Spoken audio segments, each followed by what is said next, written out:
বেশ সমস্যা মানুষ অ্যাক্সিডেন্ট করে শুনেন এই রাস্তাটা। আসসালামু আলাইকুম, আশা করি আপনারা ভালো আছেন। আপনাদের দোয়া আমিও ভালো আছি। আমি আর.এস. শাহাবুদ্দিন, রাঙ্গিপাড়া মিডিয়া। এটা হচ্ছে রাঙ্গামাটি লংগদু উপজেলার 4 নং বগাছত্তর ওয়ার্ডের যে রাস্তা চলে গেছে আমাদের, এটা চমুনি গুলশাখালী, ওইটা একটা ইউনিয়ন, এটা একটা ইউনিয়ন। তো এই ইউনিয়ন থেকে প্রায় আপনার 3-4 ইউনিয়নের মানুষ চলাফেরা করে।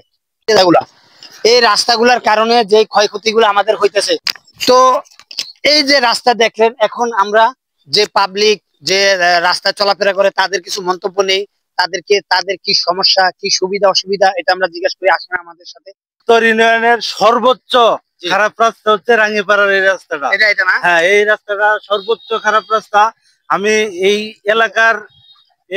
এলাকার যে প্রতিনিধিগুলো আছে, আমি তাদের কাছে জোর হাত করে আহ্বান জানাচ্ছি, যেহেতু এই রাস্তাটা করে দেওয়ার জন্য সর্বোচ্চ আহ্বান জানাবো, এই রাঙ্গিপাড়ার এই রাস্তাটা করে দেওয়ার জন্য। এই রাস্তাটা একবারে চলাচলের অনুপযোগী। জি জি, এই রাস্তা দিয়ে মানুষ চলাফেরা করা অসম্ভব। এরা বিশেষ করে যারা গর্ভবতী আছে, জি, এরা তো যাওয়া একেবারেই কষ্টকর। এজন্য তাড়াতাড়ি অচিরেই এই রাস্তার কাজ করতে হবে। ওয়ালাইকুম আসসালাম। ভালো আছেন আঙ্কেল? আছি আলহামদুলিল্লাহ। আপনার একটা মতামতের জন্য আপনাকে একটু এই যে রাস্তাটা আপনার প্রায় এখান থেকে 8 কিলোমিটার হবে না? হবে। এটা কত বছর হয়েছে রাস্তাটা? হয়েছে বেশি মনে হয়, বেশি হয়েছে 8-9 বছর এরকম হবে। আচ্ছা, একটা রাস্তা কি 8-9 বছরে মানে নষ্ট হওয়ার মতো কোনো সম্ভব না। এই রাস্তা বেশি সমস্যা মানুষ অ্যাক্সিডেন্ট করে। মহিলা নিয়ে যাওয়ার সময় যাওয়ার সময় কষ্ট, বেশি কষ্ট হয়, মানে ভাঙার জন্য। এই জন্য ভাঙার জন্য ভাঙার জন্য গাড়ি চালাতে হয়, গাড়িতে চলে না, অবশ্যই প্রতিদিন দু একটা হচ্ছে।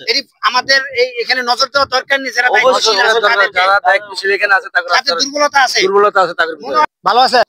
তো আমরা এটা প্রশাসনের দৃষ্টি আকর্ষণ করছি যাতে এই রাস্তাটা খুব দ্রুতই নির্মাণ করে, এবং আপনারা যারা এই ভিডিওটা দেখছেন অনুরোধ করে বলছি আপনারা এটা শেয়ার করুন যাতে আমাদের কণ্ঠ আরো অনেক দূরে পৌঁছায়। আচ্ছা, একটু আপনাকে একটু জিজ্ঞাসা, আমরা তো এই এলাকারই না? এই যে রাস্তাটা দেখছেন আপনারা দীর্ঘদিন ধরে, এই রাস্তা সম্বন্ধে কিছু যদি বলতেন, মানুষের কিরকম ভোগান্তি? শোনেন, এই রাস্তাটা অতি গুরুত্বপূর্ণ রাস্তা। এখান দিয়ে শত শত হুন্ডা যেটি আপ ডাউন করে, শত শত মানুষ আপ ডাউন করে। আমরা দীর্ঘদিন যাবত এই রাস্তায় অসহনীয় অবস্থা ভোগ করতেছি আমরা এই রাস্তার কারণে। এটা রাস্তা ইয়ে করলে ভালো হইতো, আমাদের খুব ভোগান্ত হইতেছে। এত ভোগান্তি, আসলে এটা প্রশাসনের নজর দেওয়া দরকার। এই রাস্তার ভিতরে এখান থেকে একটা রুগী নিয়ে যাওয়া সম্ভব হচ্ছে না, না কোনো কিছু সম্ভব হচ্ছে না, কোনো রুগী না, ভালো মানুষ থাকতে পারছে। প্রশাসনের অবহেলা বা আপনার জেলা যারা আছে এই দায়িত্বশীল তারাও অবহেলা। অবহেলা না রাখলে আমাদের এটা আমরা রুগী নিয়ে ভালো মানুষ দেখতে পারতেছি না। গর্ভবতী মেয়ে বা কোনো একটা অসুস্থ মানুষ নিয়ে যাওয়া সম্ভব? এখানে সুস্থ মানুষই যাওয়া সম্ভব না। অসুস্থ মানুষ কিভাবে যাবে? সুস্থ মানুষ গেলে নিজেও অসুস্থ হয়ে যায় রাস্তার ইয়াতে, জাকুনিতে। তো আপনি কিছু বলার থাকলে বলতে পারেন যে এই রাস্তা দ্রুত গতি রাস্তা সংস্কারের জন্য বর্তমান সরকারের কাছে উদাত্ত আহ্বান জানাচ্ছি। আপনি বাইকার খুব কষ্ট হয়, মনে হয় যে গাড়ি খুলে পড়ে যাচ্ছে এইদিকে গেলে, এরকম মনে হয়। একটা মূল বিষয় হইতেছে যেটা একটা রোগী নিয়ে যে যাব আমরা, ওই রোগী এখানেই মনে হয় মারা যাবে। বিশেষ করে আমরা যে এলাকায় আছি এখানে যোগাযোগ বিচ্ছিন্ন এলাকায়, এটা ছাড়া বিকল্প কোনো রাস্তা নাই। গর্ভবতী মাদেরকে নিয়ে এদিক থেকে গেলে আসলে এটা বলার ভাষা নাই যে কত কষ্ট হয় তাদের।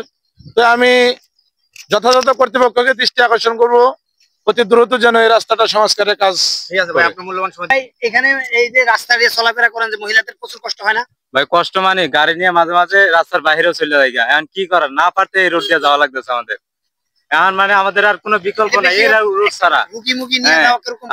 রোগী নিয়ে তো আর কোনো কথাই নেই। যে রোগী মনে করেন যদি পাতলা পায়খানা হয়ে যায়, মনে করেন ডায়রিয়া, মানে আর আমাদের মনে করেন যে বড় বড় মেম্বার চেয়ারম্যান যদি একটু সুদৃষ্টিতে তাকাইতো আমাদের এই রুট গুলাতে, তাহলে এতদিনে অনেক বেশি সমস্যা হয় না আপনাদের না চলাফেরার ভিতরে। আচ্ছা ঠিক। তো দর্শক শ্রোতা, আপনারা তো দেখলেন পাবলিকের মতামত, যারা যাত্রী এদের মতামত। তো আশা করি যদি আপনাদের এই ভিডিও ভালো লাগে আপনারা লাইক কমেন্ট শেয়ার করবেন। পরবর্তীতে এই রাস্তা নিয়ে দুর্নীতির যত ইয়া আছে, পরবর্তীতে এই দুর্নীতি কিভাবে হইলো, কত টাকা দুর্নীতি হইলো, এটা নিয়ে আসবো ইনশাআল্লাহ। আমি আর.এস. শাহাবুদ্দিন, রাঙ্গিপাড়া থেকে, রাঙ্গিপাড়া মিডিয়া।